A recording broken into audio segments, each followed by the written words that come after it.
Hi everyone. ఇప్పుడు ప్రస్తుతం మనమైతే Bandlamudi Roja Rani AP joint secretary YSRCP గారితో ఉన్నాము. ఒకసారి తెలుసుకుందాం, ప్రజలకి తెలియనటువంటి విషయాలు కొన్ని ఉన్నాయి, ఏదైతే అభివృద్ధి విద్యా విధానం గురించి. ఒకసారి మేడం మాటల్లో విందాము. చెప్పండి మేడం, ఏపీ అభివృద్ధి విద్యా వైద్యము గురించి ఎన్నో పెనుమార్పులు అనేటువంటివి జరిగినటువంటి సంఘటనలు ఉన్నాయి. జగనన్న తీసుకొచ్చాడని ప్రతిపక్షాల వాళ్ళు ఏమి జరిగింది అభివృద్ధి అని చెప్పేసి చెప్తూ ఉన్నారు. దాని గురించి మీ మాటల్లో చెప్పండి. డెఫినెట్గా అండి. ఎందుకంటే ఇవాళ రోజున ఒకప్పుడు గవర్నమెంట్ స్కూల్స్నే తీసుకుంటే కనీసమైనటువంటి మౌలిక సదుపాయాలు కూడా లేనటువంటి పరిస్థితి. ఇప్పుడు జగన్మోహన్ రెడ్డి గారు వచ్చిన తర్వాత ఈ 5 సంవత్సరాల్లో నాడు నేడు ద్వారా దాదాపు ఏంటంటే దగ్గర ఒక 55 కోట్ల రూపాయలు స్పెండ్ చేయడం జరిగింది, ఏదైతే రెనోవేషన్స్ చేస్తూ ఉన్నారో. అదేవిధంగా దాదాపు ఒక 46,000 పాఠశాలలని రెనోవేషన్ చేసి నాడు నేడు కార్యక్రమం ద్వారా అన్ని ఫెసిలిటీస్ లైక్ వాళ్ళకి ఏంటంటే ఫ్లాట్ ప్యానెల్ సిస్టంలో ఎడ్యుకేషన్ని టీచ్ చేయటం కావచ్చు, టీచర్స్కి స్టూడెంట్స్కి ట్రైనింగ్ చేయటం కావచ్చు. అదేవిధంగా ఒకప్పుడు ఎస్ఎస్సి సిలబస్ ఉండేది, ఇప్పుడు ఏంటంటే సిబిఎస్ఈ సిలబస్ని తీసుకురావడము, అలాగే ఐబీ కరికులం తీసుకురావడము, ముఖ్యంగా అందరికీ కూడా ట్యాబ్స్ డిస్ట్రిబ్యూట్ చేసి వాళ్ళకి ఆ పద్ధతి అంటే ఒక ఐబీ కరికులంనే తీసుకోండి, అది చాలా ఎక్స్పెన్సివ్ ఎడ్యుకేషన్ అని అనుకోవాలి, దానిలో ఎలాంటి సందేహం లేదు.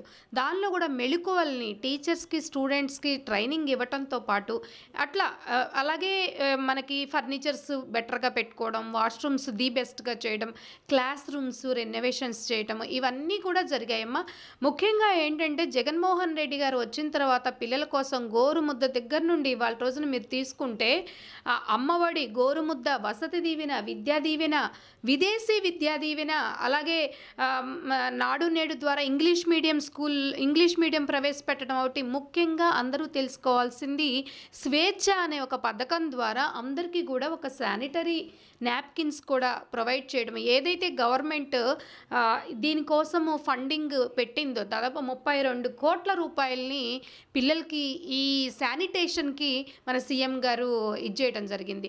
ఇంకా తీసుకుంటే మొన్న ఐక్యరాజ్య సమితికి మన గవర్నమెంట్ స్కూల్ స్టూడెంట్స్ వెళ్ళి చాలా బెటర్గా ఎలాగా ఇప్పుడు ఇంప్రూవ్మెంట్స్ వచ్చాయి విద్యా విధానంలో మన జగన్మోహన్ రెడ్డి గారు వచ్చిన తర్వాత అని చాలా చక్కగా వాళ్ళు ఇంగ్లీష్లో ముఖ్యంగా వాళ్ళందరికీ కూడా ఎక్స్ప్లెయిన్ చేయటం జరిగింది. ఆ తర్వాత ఇవాళ రోజున తీసుకుంటే జపాన్లో కూడా సకురా సైన్స్ ఫెయిర్కి కూడా దాదాపు మన గవర్నమెంట్ స్కూల్ పిల్లలు 7 ఒక టీం లాగా సెలెక్ట్ అవ్వటం జరిగింది. వీళ్ళు కూడా రేపు వెళ్ళి ఇన్స్పైర్ పోటీస్లో ఏవైతే ఉన్నాయో ఆ పోటీల్లో వీళ్ళు పాల్గొనబోతా ఉన్నారు జపాన్లో. అదే కాదు 2019లో మనం తీసుకుంటే అప్పుడు మన స్టూడెంట్స్ ఏంటంటే దాదాపు 10వ స్థానంలో ఉన్నారు. ఇప్పుడు లైక్ ఏదైతే జాతీయ ఇన్స్పైర్ ప్రోగ్రామ్స్ కండక్ట్ చేస్తూ ఉన్నారో 2019కి పూర్వము మన స్టూడెంట్స్ 10వ స్థానంలో ఉన్నారు. ఇప్పుడు జగనన్న గవర్నమెంట్ వచ్చిన తర్వాత 3వ స్థానంకి వచ్చేసామన్నమాట.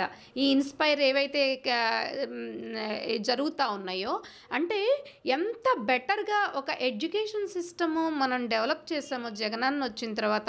స్టూడెంట్స్ ఎంత చక్కగా, ముఖ్యంగా చెప్పాలంటే రెగ్యులరైజేషన్ అమ్మా, అంటే యాబ్సెన్స్ లేకుండా చక్కగా రోజు స్కూల్కి రావడం, అలాగే ఒక మంచి గ్రేట్ మెనూని, ఒక మంచి న్యూట్రిషనల్ వాల్యూస్తో ఉన్నటువంటి మెనూను కూడా పెట్టి వాళ్ళకి బోర్ కొట్టకుండా డైలీ డిఫరెంట్ కైండ్స్ ఆఫ్ న్యూట్రిషన్తో ది బెస్ట్ ఫుడ్ని కూడా స్టూడెంట్స్కి ఇవ్వటం జరుగుతుంది. అట్లా ఈ కొన్ని ఏవైతే జగన్మోహన్ రెడ్డి గారు విద్యా వ్యవస్థలో పెనుమార్పులు తేవాలనుకున్నారో దానికి అనుగుణంగా ఏవైతే పథకాలు పెట్టారో అవన్నీ కూడా ఇవాళ రోజున ఆంధ్ర రాష్ట్రంలో ఉన్నటువంటి స్టూడెంట్స్, పేరెంట్స్ ప్రతి గ్రామంలో ఉపయోగించుకోబట్టి ఇవాళ రోజున మనం విద్యలో కూడా ఏంటంటే టాప్ పొజిషన్కి, 3rd ప్లేస్కి మనం వచ్చేసామని చెప్పుకోవడానికి చాలా గర్వంగా ఫీల్ అవుతా ఉన్నానమ్మా. Really proud of our CM. ప్రతిపక్షాల వాళ్ళు ఏమంటున్నారంటే ఎంతవరకు అది జనాల్లోకి వెళ్ళింది, విద్యా విధానం అనేటువంటిది ఎంతవరకు డెవలప్ అయింది, అసలు జరిగిందా, డెవలప్ అనేది జరుగుతుందా, రానున్న రోజుల్లో ఎలా ఉండబోతుందని అడుగుతున్నారు. దాని గురించి మీరు ఏమంటారు? ప్రతిపక్షాల వాళ్ళ కామెంట్స్ అనేది నేను ఒక్కటే నేను మీ ద్వారా నేను క్వశ్చన్ చేస్తున్నాను. మరి ఫీజు రీఎంబర్స్మెంట్ గురించి మీరు 2000 మీ హయాంలో 2017-18 2018-19లో దాదాపు 1770 కోట్ల రూపాయలు బకాయిలు ఫీజు రీఎంబర్స్మెంట్వి ఇక్కడ వదిలేసి వెళ్ళిపోయినటువంటి పరిస్థితి ప్రతిపక్షాల వాళ్ళు. ఇవాళ జగనన్న వచ్చిన తర్వాత ఆ బకాయిలన్నీ కూడా పోడ్చడం జరిగింది. అలాంటి వాళ్ళ వచ్చి కామెంట్ చేసేది ఇవాళ రోజున ఎన్ని పెనుమార్పులు విద్యా వ్యవస్థలో తీసుకొచ్చారో దేశంలోనే అందరూ కూడా మన రాష్ట్రం వైపు చూస్తూ ఉన్నారు. ఒక రోల్ మోడల్గా తీసుకొని అన్ని రకాలుగా విద్య తీసుకోండి, వైద్యం తీసుకోండి, అలాగే మౌలిక సదుపాయాలను యూజ్ చేసుకునే విషయంలో కావచ్చు. అసలు జగన్మోహన్ రెడ్డి గారు 5 సంవత్సరాలు పాలించారంటున్నాం. 5 సంవత్సరాలు కాదమ్మా, 2.5 ఇయర్స్ కోవిడ్కి తీసేసేయండి. కోవిడ్కి తీసేస్తే రిమైనింగ్ 2.5 ఇయర్స్లో ఎలాంటి పెనుమార్పులు తీసుకొచ్చారు స్టెప్ బై స్టెప్ అనేది ప్రతి ఒక్కళ్ళు కూడా థింక్ చేయాల్సిన అవసరం ఉంది. ఎలక్షన్స్ వస్తున్నాయి కాబట్టి కామెంట్స్ అనేవి అది సహజము, ఇవన్నీ పట్టించుకోవాల్సిన అవసరం లేదు. ప్రజలు కూడా అసలు వదిలేశారు, పట్టించుకోవట్లేదు. కామెంట్స్ అనేవి సహజము, ఇంకంతే.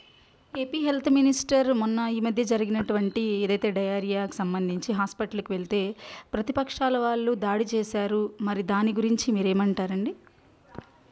అసలు చాలా ఆశ్చర్యకరమైనటువంటి పరిస్థితి గుంటూరులో కొత్తగా మేము చూస్తున్నామండి. మేము పుట్టి పెరిగిన తర్వాత ఈ 45 ఇయర్స్లో లేనటువంటిది ఇప్పుడు మేము కొద్ది రోజుల నుండి చూస్తూ ఉన్నాం అన్నమాట. అసలు ఎందుకు ఇలాంటి రెచ్చగొట్టే విధానాలకు కావచ్చు, ఇలాగా రౌడీజాన్ని కావచ్చు, ఎందుకు ప్రోత్సహిస్తూ ఉన్నారు గుంటూరు లాంటి ప్లేస్లో?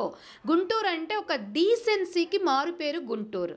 అలాంటిది వాళ్ళ రోజున ఇప్పుడు హెల్త్ మినిస్టర్ గారి మీద దౌర్జన్యం ఏంటి, ఆ కామెంట్స్ ఏంటి, ఆ డౌన్ అంటడం ఏంటి? ఆల్రెడీ మున్సిపల్ కార్పొరేషన్ వాళ్ళు ప్రికాషన్స్ తీసుకోమని గత 10-15 డేస్ నుండి కూడా అటు పేపర్లలో కావచ్చు, ఇటు టీవీల్లో కావచ్చు, ఇటు మైక్ సిస్టమ్ ద్వారా కావచ్చు అవేర్నెస్ ఇస్తూనే ఉన్నారు. వాటర్ని కాచి చల్లార్చుకొని ఫిల్టర్ చేసుకొని తాగండి అని. వాళ్ళు ఎవరో చనిపోతే దానికను హెల్త్ మినిస్టర్ గారికి ఏమన్నా సంబంధం ఉందా? ఇవాళ రోజున మేడం మీద దౌర్జన్యం చేయటం అంటే మహిళల్ని పైకి రానివ్వకుండా, ఇప్పుడు జగన్మోహన్ రెడ్డి గారు వచ్చిన తర్వాత మహిళలకి ఎంతో ఎంకరేజ్ చేసి అన్నిట్లో కూడా వాళ్ళని ఎంకరేజ్ చేసి పైకి తీసుకొచ్చి వాళ్ళకంటూ ఒక రెస్పాన్సిబిలిటీస్ని ఇచ్చేసి వర్క్ చేస్తున్నటువంటి పరిస్థితి. అంటే ఇప్పుడు ఒక మహిళ వైద్య శాఖ మంత్రి గారు ఉండి ఎంతో సక్సెస్ఫుల్గా గత 5 ఇయర్స్ నుండి రాష్ట్రాన్ని లీడ్ చేస్తూ జగన్మోహన్ రెడ్డి గారు ఏదైతే చెప్పారో తూచా తప్పకుండా ఇంతవరకు ఒక రిమార్క్ అనేది లేకుండా మేడం చేస్తూ ఉన్నప్పుడు ఇప్పుడు ఎలక్షన్స్ మూమెంట్స్ రాగానే అంటే ఇదంతా ఒక రాజకీయ గేమ్ అని చెప్పేసి ఒక నిజంగా ఏంటంటే ఒక గుంటూరులో ఇవాళ రోజున ఇలాంటివి జరుగుతూ ఇలాంటి కామెంట్స్ ప్రతిపక్షాల వాళ్ళు తీస్తున్నందుకు ఒక మహిళగా నాకు చాలా బాధగా అనిపిస్తూ ఉందమ్మా. ఎందుకంటే ఒక విషయం మనం మాట్లాడినా కామెంట్ చేసినా ఒక ప్రాక్టికల్గా ఉండాలి. మేడం ఏం చేస్తారు? ఎక్కడో వాటర్ ప్రాబ్లం వచ్చి లీకేజ్లు అయ్యి పొల్యూషన్ వాటర్ వస్తున్న దానికి మేడంకి ఏంటి సంబంధం? పబ్లిక్ ప్రాపర్ ప్రికాషన్స్ తీసుకోలేదు అంటే అది వాళ్ళ ప్రాబ్లం. మేడం ఏం చేస్తారు అంటే మేడంని పర్సనల్ అసాసినేషన్ చేయడానికి వీళ్ళు పూనుకున్నారు అని చెప్పేసి అర్థమవుతా ఉంది. ఎవరు ఎన్ని చేసినా చేయగలిగింది అయితే ఏమీ లేదు. ప్రాక్టికల్గా థింక్ చేస్తున్నారు ఇక్కడ పబ్లిక్ కూడా.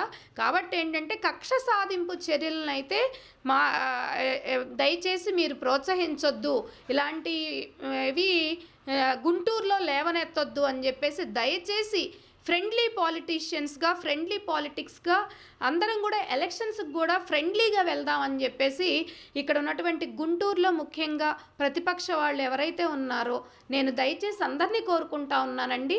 ఎవరూ కూడా అరాచక శక్తులకి మీరు ఎంటర్టైన్ చేయొద్దు. దయచేసి ఫ్రెండ్లీ పాలిటిక్స్కి మనము ఫ్రెండ్లీ ఎలక్షన్కి మనం వెళ్దాము.